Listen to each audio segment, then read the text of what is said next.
That footage ended up going to 50 Cent and his production company, and it's kind of the centerpiece. Sold to them. Yes, was the centerpiece of the documentary. So watch this particular scene, because this is where a lot of people feel Diddy really screwed over someone that he should be very, very... It all began with a rumor no one wanted to accept, that the seemingly clean and polished breakup between Michael B. Jordan and Lori Harvey was never mutual, but instead a calculated hit allegedly orchestrated by Diddy himself. At first, it surfaced quietly in the usual places that somehow always know too much. Buried Reddit threads and hushed Clubhouse conversations. But the deeper we looked, the more the story started to make unsettling sense. Because if recent months have shown us anything, it's that Diddy doesn't go down quietly. As his empire began to crack under the weight of Cassie's lawsuit, the first move he allegedly made was toward his vault. A collection of infamous tapes he's been stockpiling for decades, now whispered about as freak-off footage, the kind of material powerful enough to erase reputations and end careers overnight. Her mother is 54 years old. Her mother is 5 years older. Picture this. It's early 2022, and Michael B. Jordan is on top of the world, riding the hype of Creed 3 and stepping into the Vanity Fair Oscars afterparty with Lori Harvey by his side. Their smiles flawless, their image untouchable, Hollywood's ultimate power couple. Then, suddenly, everything goes silent. Lori erases every trace of Michael from her social media. Michael scrubs his page clean like the relationship never existed. And within days they've unfollowed each other entirely, while Steve Harvey fuels speculation with cryptic comments about being Team Lori 1,000%. At the time, it felt like just another celebrity breakup wrapped in familiar PR excuses. Commitment versus freedom. But insiders now claim there was something far darker behind the scenes. According to these sources, Michael allegedly received a private message from Diddy that shattered everything overnight. A tape, graphic and humiliating, impossible to forget, supposedly featuring Lori from her time within Diddy's inner circle.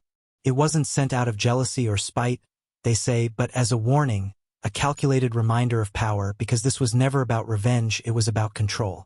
He really screwed up, and I'm not referring to his criminal trial, which has him sitting in prison right now, but it has to do with something that happened right before he got arrested. If you've seen the Netflix documentary about Diddy, Diddy The Reckoning, which 50 Cent produced, there's some footage there that had never been seen before. This is a photographer that Diddy hired to follow him around. According to quiet whispers coming from within Diddy's own circle, he believed Michael B. Jordan had been too close to Cassie years earlier, back when she was trying to escape his control, and with the FBI closing in, Cassie preparing to testify, and much of Hollywood turning its back on him, the fear wasn't losing power. It was people from his past finding the courage to speak. Diddy had always ruled through leverage, using money, properties, favors, and, allegedly, footage, a claim echoed by former bodyguards, assistants, and artists who say he recorded everything. In Michael's case, insiders allege he turned that vault into a weapon, sending a tape of Lori from one of his so-called freak-off sessions directly to her new boyfriend. People who saw Michael sitting courtside at NBA games just days later noticed something was off. He didn't look heartbroken, he looked hollow, haunted, the same man who weeks earlier had been posting about love and growth, now staring into nothing while everyone around him smiled. Fans assumed he was simply processing a breakup, but those who know him insist something shifted that night, that his silence wasn't about healing or moving on, but about survival. Because once you're pulled into Diddy's web, you don't speak unless you're ready for your own secrets to be dragged into the light. News Live reports Sean Diddy Combs is facing new assault allegations. The LA Sheriff's Department says that it's investigating a report from an alleged victim in Florida. That alleged victim has identified himself as music producer Jonathan Hay in social media posts that have since been removed. A spokesperson for Combs has not responded to ABC News' request for... And this is where the story turns even darker, because insiders insist that the alleged tape wasn't some impulsive revenge clip, but footage dating back to 2019, around the time Lori was reportedly close to Diddy following Kim Porter's tragic death. Back then, the public was told it was nothing more than an innocent friendship. Lori appearing alongside him in New York, Miami, Cabo, and later Italy, even sharing meals with her parents, Steve and Marjorie Harvey, smiling for photos that suggested everything was normal. Yet those same images now feel unsettling in hindsight, especially the moments caught on camera of Diddy rubbing her stomach and leaning in to whisper. Scenes that ignited pregnancy rumors Lori's team rushed to shut down, with her publicly dismissing the gossip and telling people to stop believing everything they read online. But as Diddy's empire unravels under allegations tied to this very behavior, the timing and body language are being re-examined with fresh eyes. What's being whispered now is that the Harveys may have known far more than they ever admitted, especially since Steve Harvey had been friends with Diddy for years, long before Lori was famous, and was even seen dining with him during that Italy trip. Fans questioned it at the time, asking why a father would stay silent about his 22-year-old daughter being so closely linked to a 49-year-old mogul with a troubling reputation, but Steve brushed it off, focusing instead on his career, his festivals, and his marriage.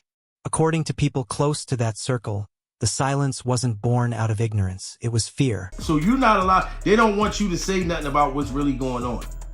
No, they want to be quiet. Jaguar Wright, who spent the past year openly calling out the industry, didn't mince words when it came to the Harveys, flatly stating that they knew exactly what was happening and insisting, "You don't sit at that table and not know." She accused them of playing the same Hollywood game everyone else plays. Looking away, protecting the brand, and keeping the money flowing, a harsh claim, but one that raises uncomfortable questions when you consider that Steve Harvey's entire empire is built on morality, family values, relationship advice, and sermons about faith and loyalty.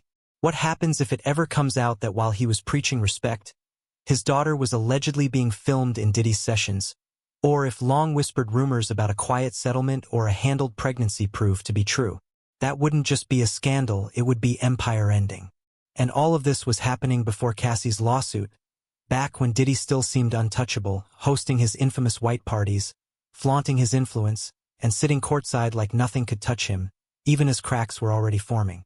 Former artists had begun hinting at dark rooms, uncomfortable situations, and cryptic messages referencing sacrifices. And when members of Day 26 broke down on camera this year describing a disturbing message they received from him, those dots suddenly connected. What once sounded unbelievable started aligning with years of similar claims, that those gatherings weren't just parties, but environments where people were filmed, manipulated, and controlled through footage they never knew existed. So if Diddy truly possessed tapes of Lori, and his ex Gina has claimed she saw explicit photos of them on his phone, then in Diddy's warped logic, sending one to Michael would have been a calculated and deliberate move. Talk about the filth that's starting to come out in the early days of the Diddy trial. This, of course, is P. Diddy. Surprise, surprise, he's a creep. Surprise, surprise, he's done. It was never just about destroying a relationship. It was about reminding everyone watching that he still held power, a message he allegedly continues to project even now from a Brooklyn jail cell. "You can't erase me if I own your secrets." That was the nightmare Michael B. Jordan walked into, because he didn't simply lose a girlfriend, he got trapped in someone else's damage control operation. He believed he was dating America's sweetheart, the woman who had helped reshape his public image after years of criticism about his dating history, but instead he found himself pulled into a web of blackmail and enforced silence. Once the situation exploded, the Harveys reportedly shifted into full PR mode. Lori erased him from her life online, Steve delivered his carefully timed things happen speech, and within hours a clean narrative was in place. Young love, mutual respect, time to move on. Meanwhile, the real story was allegedly buried behind non-disclosure agreements and a video no one was ever meant to see. People close to Michael say he never fully recovered from the humiliation, noting how the once vibrant, smiling actor grew guarded, quieter, and withdrawn. Even his later SNL monologue hit differently in hindsight. The joke about his first public breakup drew laughs, but rewatch the clip and there's a strain beneath it, like someone forcing humor to mask a memory that still burns. And that's where the story circles back to Diddy's downfall. It's going to happen, but now there's an added element to this, an added element of drama.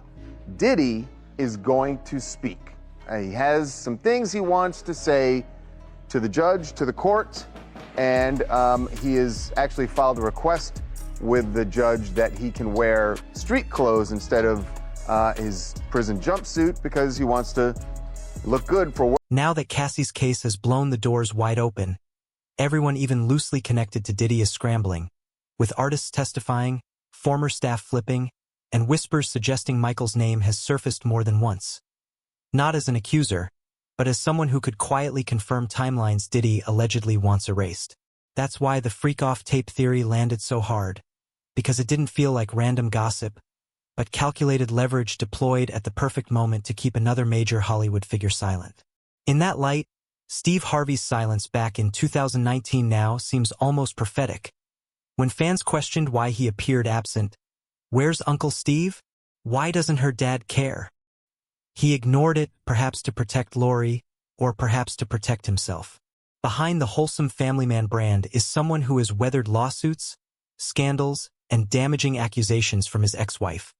A man who understands better than most how devastating a single secret video can be.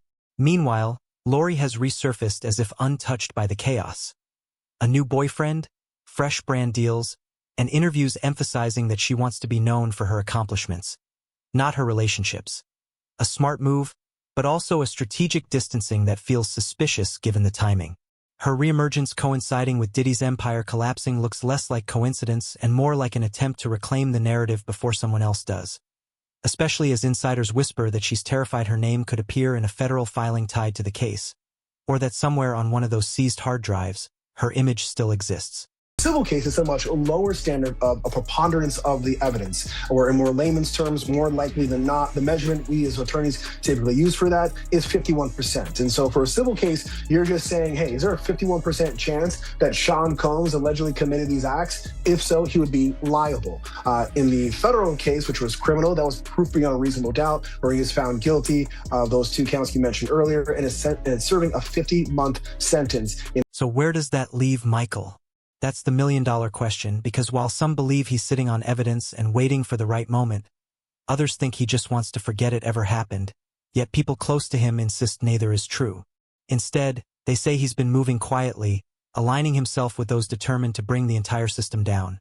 Not out of revenge, but out of self-preservation, because the moment he speaks and confirms that Diddy really did send him that footage, it won't just detonate Diddy's legacy, it will expose everyone who stayed silent, from the Harveys to the handlers to the A-listers who looked the other way.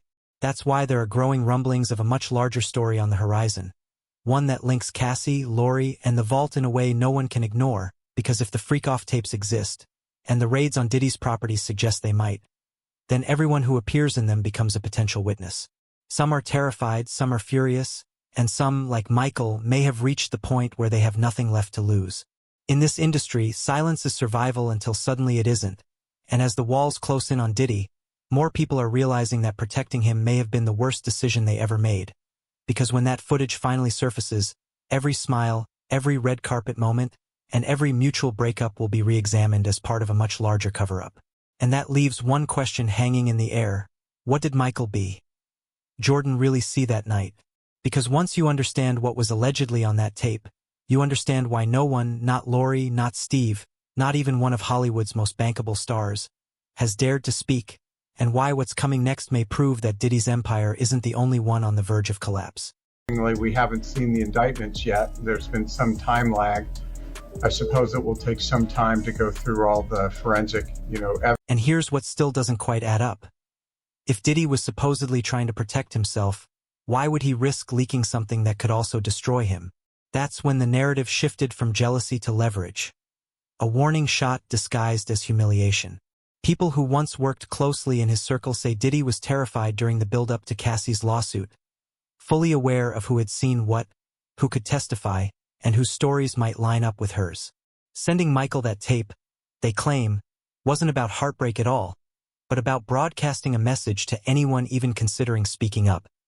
Stay silent, or watch your world collapse. It's the same playbook insiders say he's relied on for decades. Control through fear, exposure as the ultimate leash, which makes it even more telling how quickly everyone involved in that triangle, Lori, Michael, and even Steve, closed ranks in total silence. No vague posts, no messy leaks, not even a denial, something almost unheard of in an industry where celebrities usually overshare just to manage optics. That silence sparked whispers of something far heavier being handled behind the scenes. An emergency cleanup driven by people with money and serious reasons to keep things buried.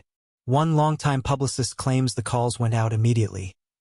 Lock the archives, seal the devices, put everyone under NDA, because once a video enters the Diddy ecosystem, it never truly disappears. Those files, the so-called freak-off reels, have allegedly been used to ruin careers, enforce loyalty, and make sure no one ever testifies. That's why the old rumors from 2019 have resurfaced with new weight. The Cabo photos of Diddy rubbing Lori's stomach, her half-smile that looked more guarded than affectionate, the pregnancy chatter that was dismissed at the time as gossip. In hindsight, given Diddy's alleged pattern of control and quiet cover-ups, some now wonder if something was discreetly handled, especially since the timeline fits almost too perfectly. Months later, Lori reappeared refreshed and untouchable. Traveling, glowing, brand deals intact, with no scandal, no disruption, and no explanation for why her name suddenly vanished from Diddy's orbit, as if someone had wiped the slate clean. Insiders swear that was the moment a deal was struck. Hush money, erased footage, and one ironclad NDA to make sure the truth never surfaced. Oh, God, this hopes. And if even part of this is true, Steve Harvey's long silence suddenly starts to make sense. Because the man who built an entire empire on morality, fatherly wisdom, and relationship advice could never afford to have his name brush up against Diddy's world of private tapes and freak-off allegations. Jaguar Wright has been the loudest voice pushing that idea, openly accusing the Harvey family of knowing exactly what kind of environment Lori was entering and choosing to look the other way. A claim that resonated online because the math never quite worked. How does a father famous for preaching standards casually ignore his daughter being linked to his 50-year-old industry friend? As the layers peeled back, the coincidences grew darker, with former Diddy associates like Day 26, Aubrey Day, and Dawn Richard sharing stories that sounded less like gossip and more like psychological horror.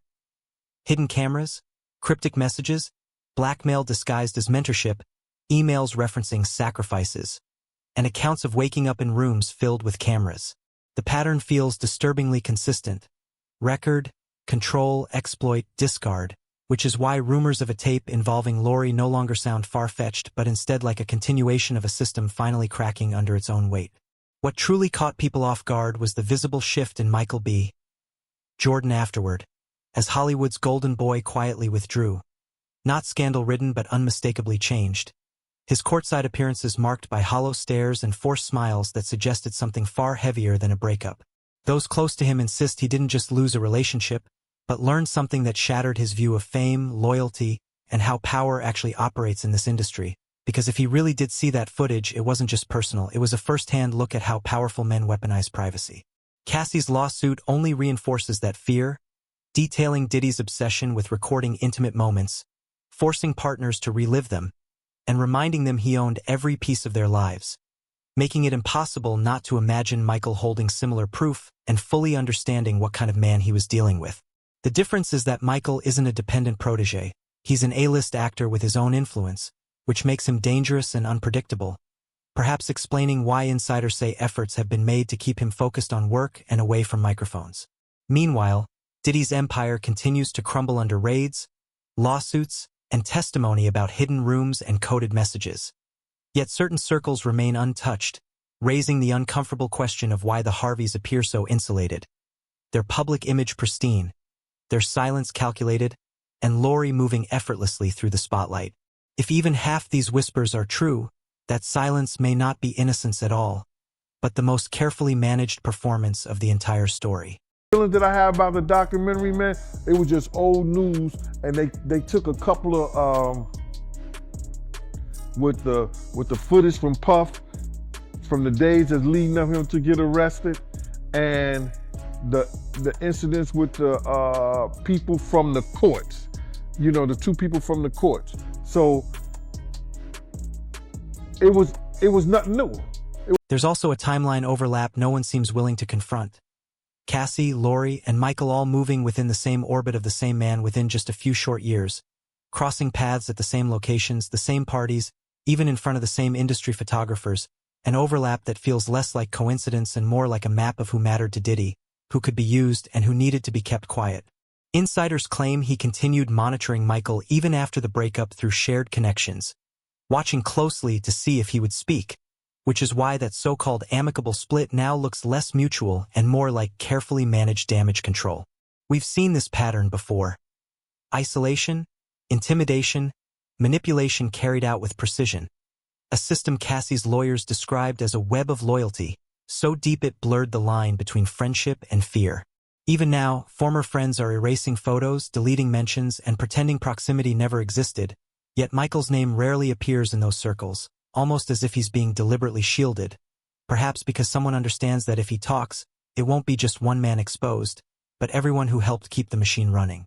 As documentaries continue to surface, the Channel 4 expose, the Netflix project tied to 50 Cent, the Hulu deep dive, the omissions are impossible to ignore, with narratives fading to black just before the Harvey connection and certain names carefully avoided, as if editors were instructed where to stop.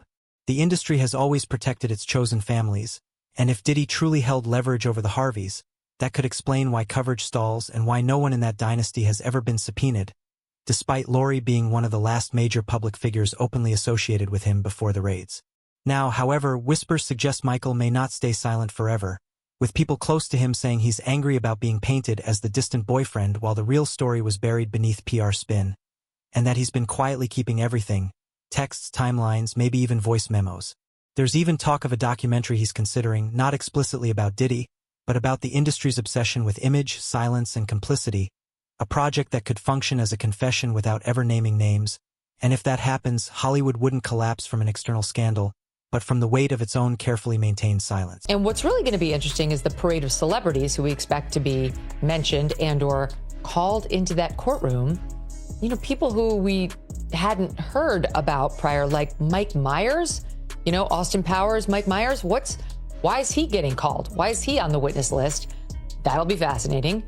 And then, of course, there are the no-name, quote unquote, women who are going to have to find every ounce of courage they have. The way Lori reinvented herself almost overnight, the way Steve Harvey smiles through interviews as if none of this reaches him, and the way Diddy's lawyers dismiss every accusation as a media circus all feel connected.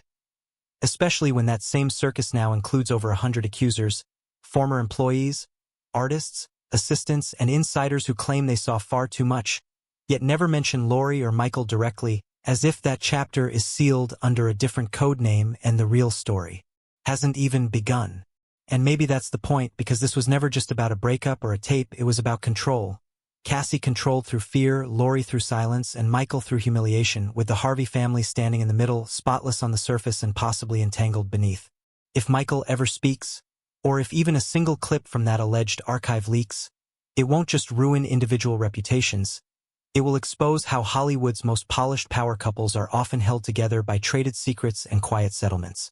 So now we're left watching the smoke thicken, waiting to see who breaks first, because when those files finally surface, and they will, the real question isn't who gets exposed, but what happens to the people who smiled their way through it all once the image finally cracks. Until then, the truth is pressing against the seams, and this story is far from over. Not by a long shot.